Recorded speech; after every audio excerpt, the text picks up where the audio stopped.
Welcome back to another Shop Talk, number 14. Number 14. And today we're going to talk about something that's been in the media a little bit more and more, which is, I think, a good thing. That's sustainability. Oh. I was wondering when you said it's a good thing. Oh, yes, right. It's a good thing that it has been in the media more lately. Right. It's not a good thing that we have to have it in the media more lately. Yeah. Yeah. So yeah. No. I mean, we wish it wasn't, but it is good that if it's happening, then we're talking about it. It's happening regardless. Yeah. Now people are talking about it. Yeah.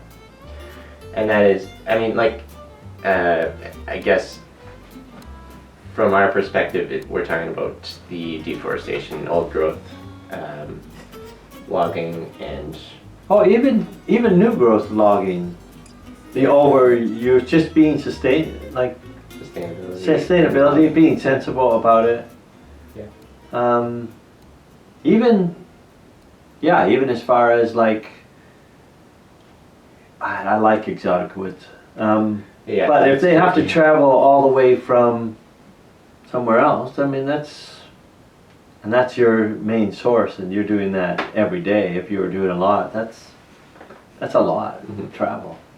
And I'd say obviously the bigger manufacturers are like the bigger problem here, but us guitar makers still use exotic woods, so we are part of the problem. We are, even as not only as guitar makers, but even as guitar players. So yeah. The idea here is that if you haven't been, or if you're just jumping in on this and it's years down the line, there's some big logs that just don't need to be cut down, big trees that were still beautiful and alive that have been cut down and are being used to make, well, whatever, furniture. One in particular is going for a guitar top, apparently, according to you. The more famous one. Yeah. And that's what's got the guitar community talking. We have to use woods, and we've already talked about it a little bit with Matt. We talked about it. Yeah, I mean, I think it's been a question that we've asked consistently to our interviewees, is that what does sustainability look like to them? And it's interesting to hear everybody's perspectives, because there's somebody like Matt who says use reclaimed wood, right, which I feel like that's probably as sustainable as you can get, right? Although, or there's the other side of the coin where sustainability in terms of greenhouse gases and stuff. So if you're exporting your wood, importing your wood from another country, then that's adding to the pollution. And I mean, we're not crazy. Like, we know there's plenty of trees out and around, and some of these trees will grow fairly fast. Yeah. I mean, we're definitely not, just so people know, we're not purists in that we're like, none of these trees should ever be used again. Otherwise we're in the wrong area. Yeah. It does make it difficult. Yeah. Because both of us actually love trees for what they are, which is alive and beautiful and kicking, but we also love them as... I don't mind the oxygen too. And the oxygen, you like that part? I like it's a bonus. Bonus, yeah. Yeah. But where a big issue comes in is even this need for. So I don't know if you know of any woods. What are some woods that are needed to make Brazilian rose? Oh, you mean specific species? Yeah. Okay, so let's say Brazilian rosewood. That's the big one. And you need that because it's the tone wood. Right. So when we start to get down that line, which is questionable in the first place. Yeah, I will interject here. Even the legal sources today are questionable. Yeah. And there's a lot of shady stuff happening. Well, I would say even the fact that it sounds better. Oh yeah. As a tone wood is questionable. Yeah. And this is somebody who loves rosewood. I mean, I love it. I can't help myself. I do. I love it.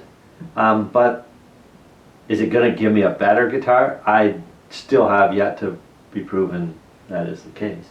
Yeah. So yeah, if you've got shady sources for not only Brazilian, but actually even Indian rosewood can be a little bit Oh yeah, yeah. on the shady side at times. Ebony's another big one. Ebony's another one. Zach will not do anything without ebony. And no matter how much, I try and guilt him on it, he keeps using it. I'm working on it. I'm trying to do... But you see, there's a wood already. It's gorgeous. I mean, who doesn't like the black of an ebony? Oh yeah, yeah. But there are alternatives starting to come out. Like there have been a few alternatives that have been out for a while. Right. And personally, I haven't really liked them because they don't match up to the physical characteristics of ebony, and like the wearing in right. fingernails and stuff like that. But well, there's a new one out that I'm pretty excited about. I haven't been able to get it because they're sold out. But yeah. But let me interject here. Yeah. Speaking of interjecting, right. Are there any other woods that do have the physical properties that you're looking for, but are black? Right. so in lies the issue. Sometimes it's because he as a maker wants that, but other times it's because he could spend all this time, and because his fingerboard is not ebony, that guitar is hard to sell. Yeah, it's true. It could. I mean. Yeah. So, maybe as long as it's just a fingerboard here or there, I can justify it if it actually means I can keep making guitars.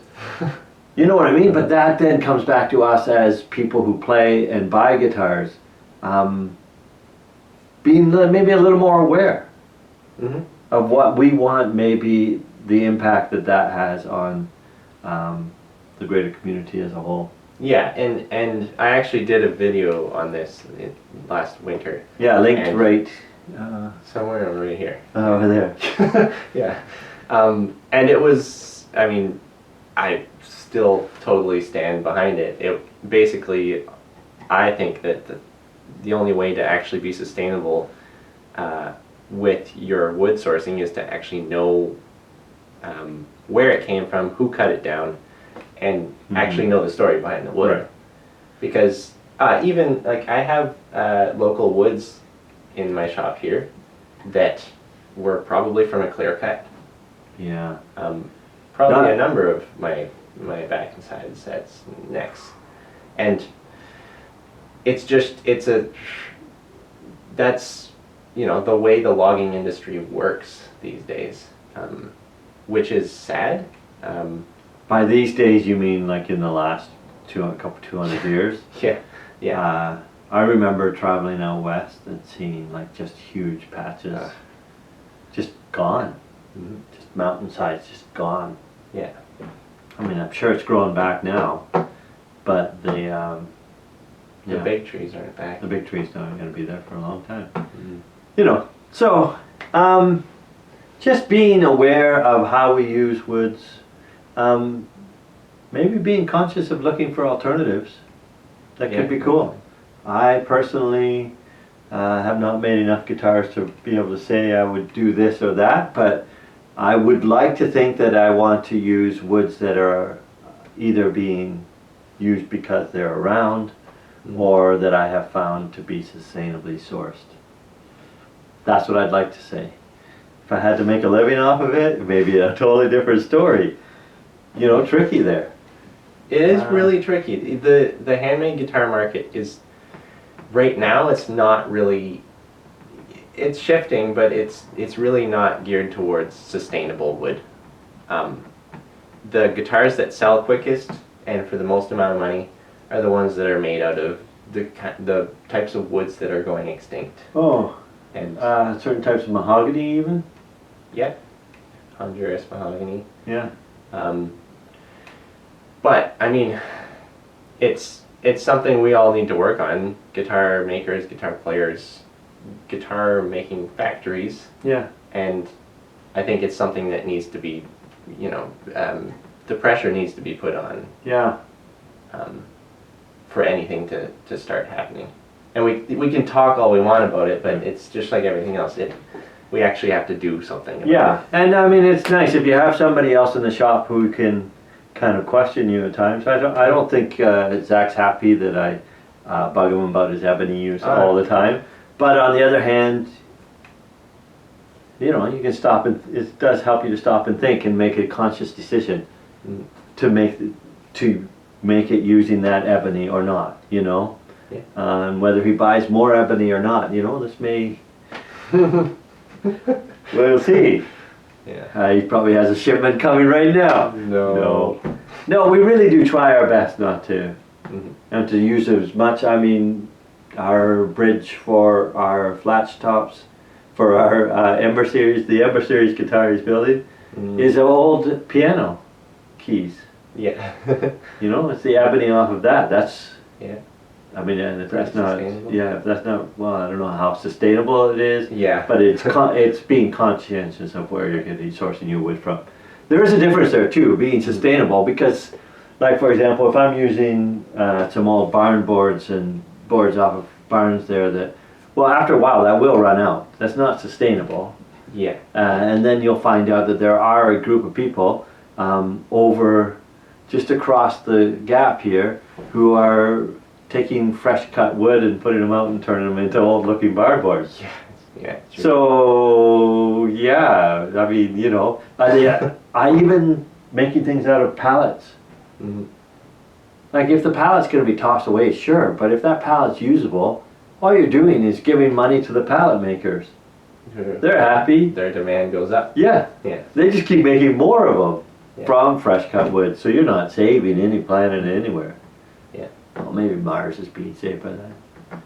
Maybe this Save Mars is funded by pallet makers. Anyway, yeah. I mean, yeah. I think we would really like this discussion to continue. So if you have something to add, please put it in the comments. Yeah. And if you don't like the woods in your area, you know, move. I'm thinking like, well, I mean, or find a way to use it. Like, for example, or go to the place where you want your wood. Sure, and maybe meet source somebody that's or meet somebody who's actually doing a good job. Yeah, sourcing it nicely, or even find a way. Like we've got maple, and I love maple, but I don't actually like white things as much. But I love it because I can stain it and it looks awesome. And so to me, that's fantastic. You know, so find a way to make use of what? Yeah. The local woods you have, or the source of woods that you have. Get creative, I guess. Yeah. Yeah, this is a bit of a serious one, isn't it? Yeah. Well, we've had a few serious ones, I guess, but... Oh yeah, we're always serious. Yeah. There's no kidding around. No kidding around in this shop. I'm telling you, we only make serious guitars here. Yeah. Thanks for joining us. Yeah. We'll see you next week. Yeah, join us again for another fun time at Shoptalk Friday. Number 14.